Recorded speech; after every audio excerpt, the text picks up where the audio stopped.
What's up, everyone? Welcome to Power Play with CJ. Obviously, a big win for Team USA and a tough loss for the Russians in Canada. So we got the U.S. and a good win for Sweden too. Not to discount the Swedes. So we get USA, Sweden for the gold, Canada, Russia for the bronze, which is kind of awesome.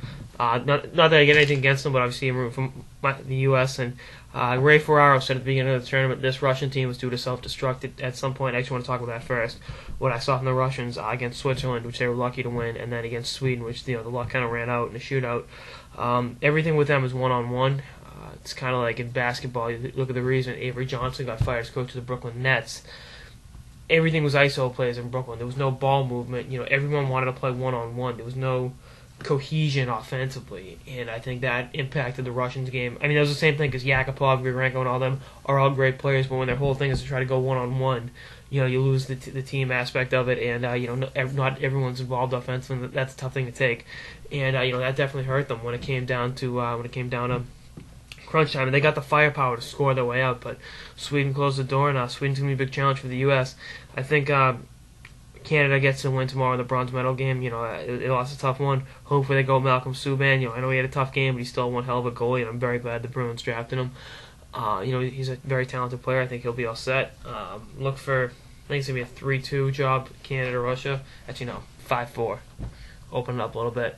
Look for Huberdeau, Nugent-Hopkins to have a big game, which is par for the course. Look for McKinnon to finally get on track, so look for that. And the gold medal game, USA against Sweden. Personally, I would rather have seen the U.S. play Russia because I think they can beat Russia a little easier because of what I just said. Everything was ISO, one-on-one, what have you. There's no real cohesion. And then if you look at the first period, the way Sweden was carrying the play of the Russian game, Swedes were just walking down the middle and getting high-quality shots. So the Russian defense, they tightened up towards the end. But if you can find those holes with, Johnny Gaudreau's on another level right now. John Gibson, the two Johnny G's, they're both playing outstanding hockey right now. That's great for the U.S. I look for a good 3-1 win. Actually, 4-1.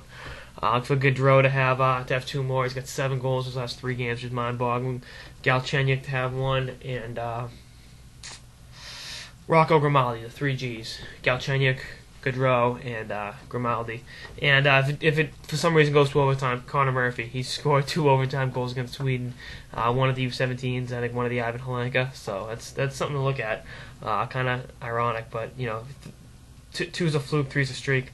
But it's going to be a great game. Sweden, without a lot of their top defensemen, with Klefbom, Brodin, Lindholm, and then without Zibanejad up front, they've scratched and clawed their way to the gold medal game, and what they've accomplished should not be underrated. Put down. I think picked them to finish 4th, but they could very well win the gold medal without a lot of their top talent, which is a testament to the coach and staff and the players on that roster. They've got one of the younger teams in the tournament, and it's in Sweden next year. So those guys are all going to have World Junior experience when push comes to shove. And Philip Forsberg's a player.